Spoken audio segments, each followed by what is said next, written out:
For years, investors, economists, and governments around the world have watched China accumulate enormous amounts of gold. Every few months, new reports appear showing that China's official gold reserves have increased once again. Most people see this as a simple diversification strategy, a country reducing its dependence on the US dollar and strengthening its financial position. But what if there is a bigger story hiding behind these purchases? What if gold accumulation is only one piece of a much larger plan?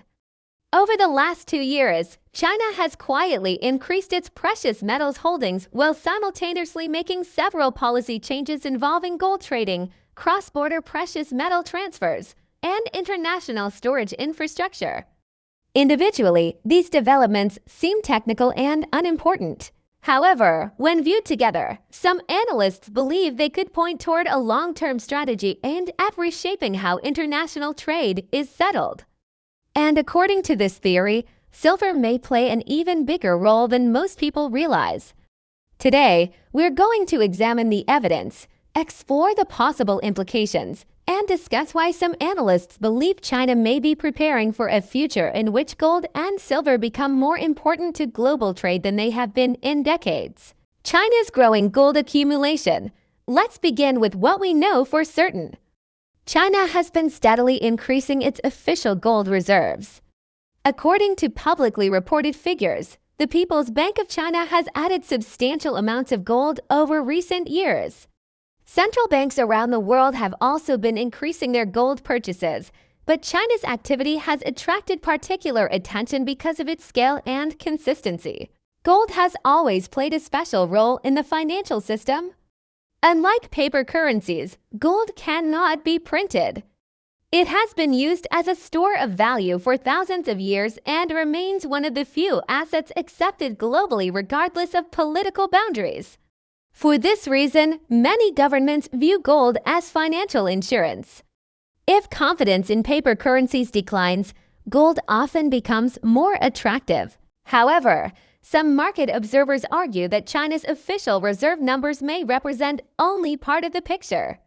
Their argument is based on several factors. First, China imports large amounts of gold through Hong Kong.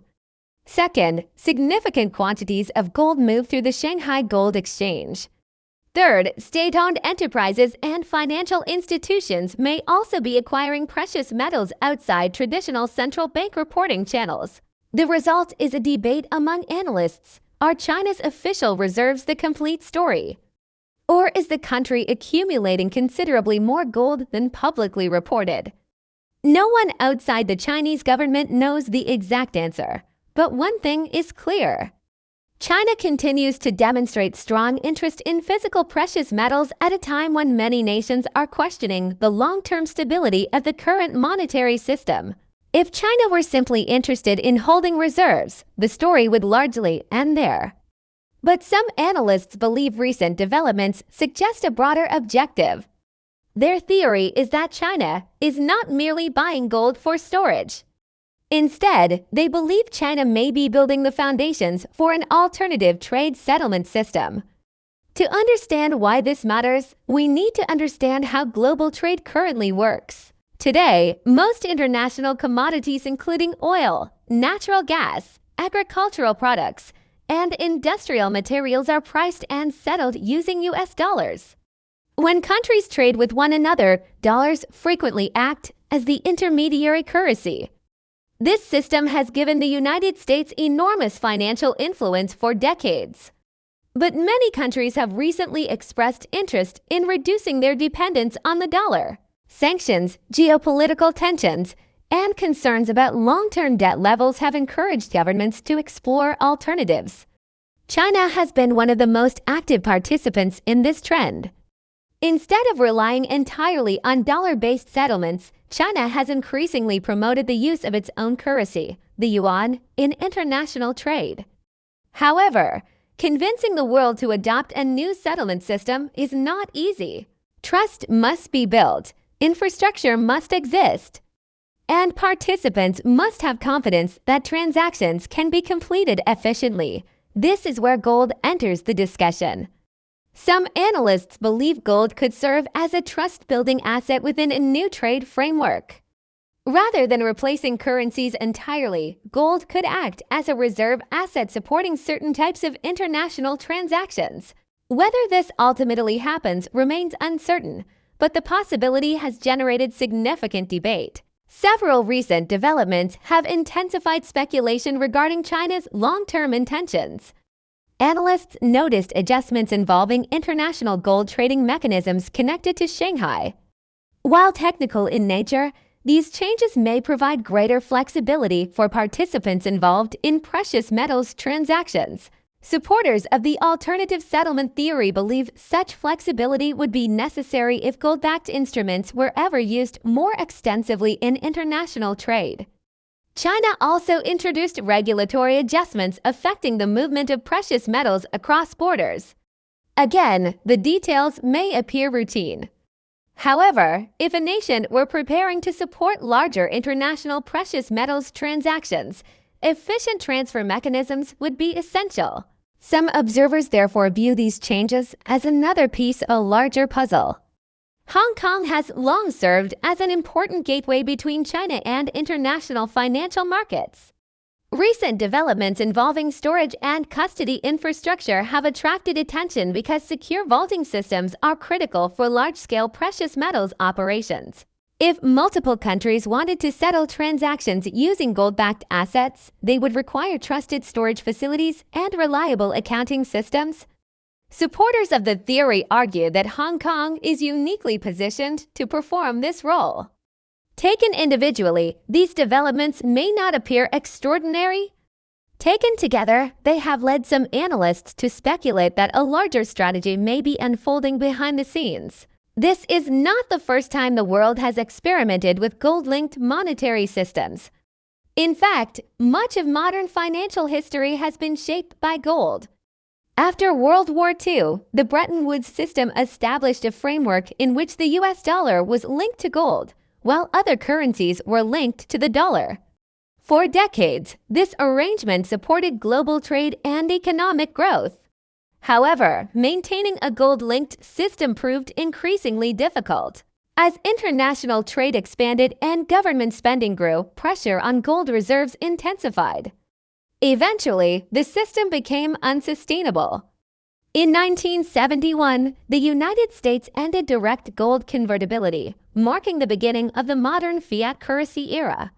Since then, currencies have derived value primarily from government backing and public confidence rather than direct links to precious metals. Because of this history, many economists remain skeptical of any attempt to create a modern gold-backed framework.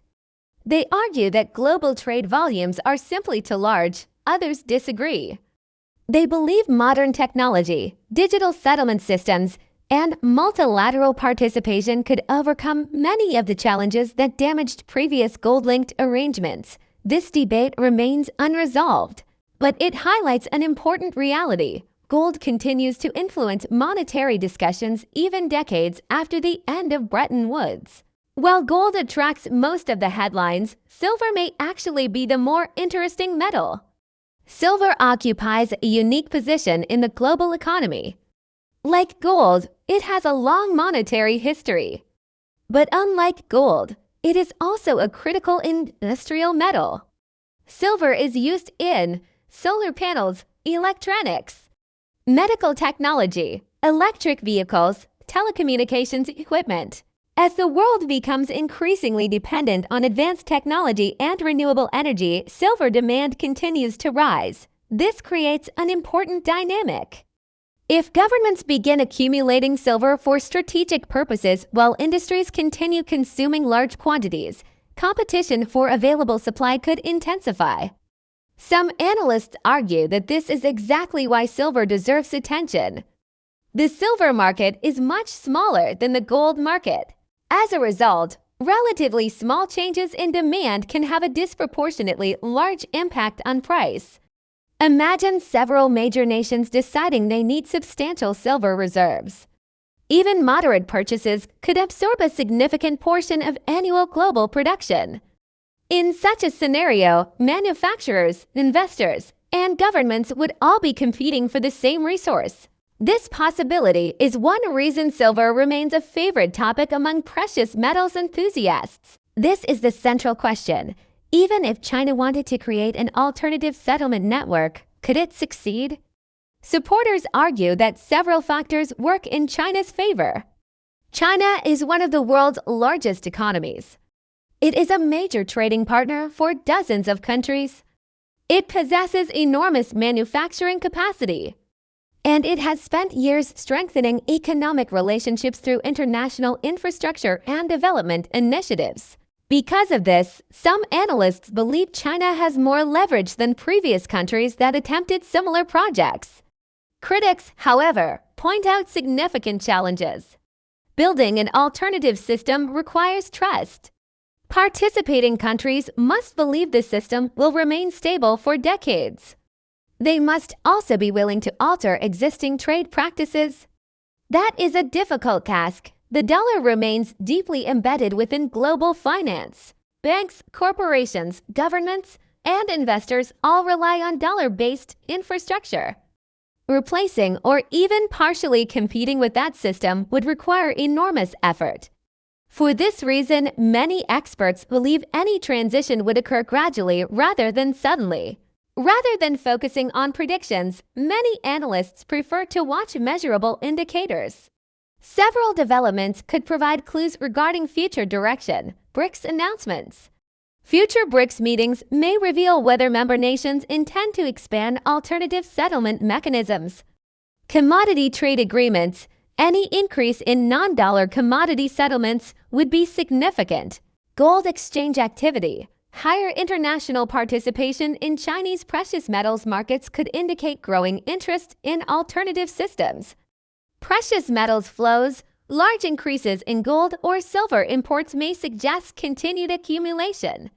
Sovereign cooperation. Joint projects involving reserve assets, trade settlement infrastructure, or precious metals storage could provide additional evidence. No single indicator proves anything by itself. However, multiple indicators moving in the same direction would strengthen the broader thesis. At its core, this discussion is not really about gold. And it is not only about silver, it is about the future of global trade and finance. China's growing precious metals holdings, expanding financial infrastructure, and increasing international influence have led some analysts to believe a major long-term strategy is taking shape. Whether that strategy ultimately transforms the monetary system remains uncertain. History has shown that changing global financial structures is extremely difficult. Yet history has also shown that monetary systems evolve over time.